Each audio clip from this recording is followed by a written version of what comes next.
السلام عليكم ورحمة الله وبركاته. أهلا بكم يا بنات في فيديو جديد، وكل سنة وأنتم طيبين.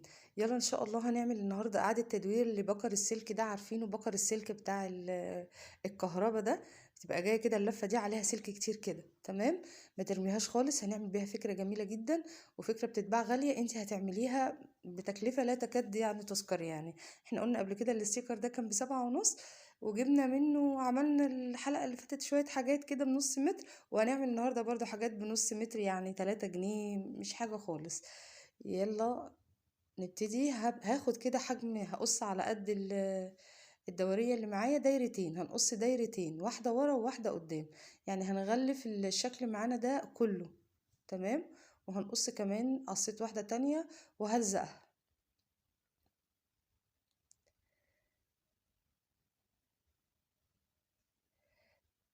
كده بالشكل اللي انتوا شايفينه ده. لزقتها من فوق، وهبتدي ان انا اثبتها كده من جوه بحيث تاخد شكل الدورية بتاعتي، والناحية التانية برضو ثبتها كده بالشكل اللي انتوا شايفينه ده. كده بقى معانا الشكل، وهلزق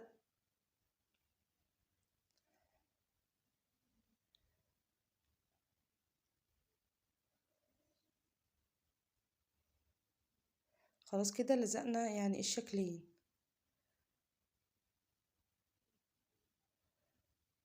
وتضغطي كده على الستيكر معاكي عشان يطلع الهواء اللي فيه. وهنبتدي نظبط الشكل بتاعنا القمر ده كده.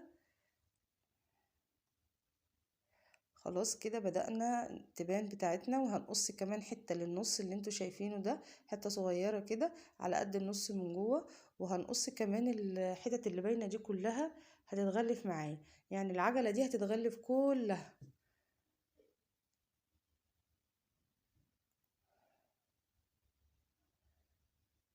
اهي كده يا بنات. بدأت الصورة تظهر معاكم، وهبتدي اغلف اللي تحت كل ده كمان.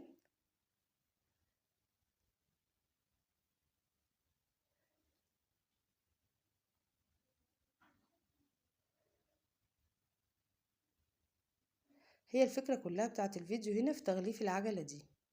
الاستيكر احسن من القماش بكتير، مش مكلف خالص، وفي نفس الوقت سهل في الشغل. خلاص كده غلفنا العجلة خالص. جبت ازازة بلاستيك وهنغلفها بقى بالستيكر دي كمان، هنغلفها كلها بالستيكر. ماشي كده العجلة خلصت، وكده هنغلف الازازة بالستيكر، وهنلزق عليها شوية شراشيب هندلعها يعني، تمام؟ ديت اللي تبقى المدفع بتاعنا. ودخلتها ما بين كده العجلتين اللي انا عملتهم. شكله جميل جدا جدا، وحطيت عليه كده زينة رمضان.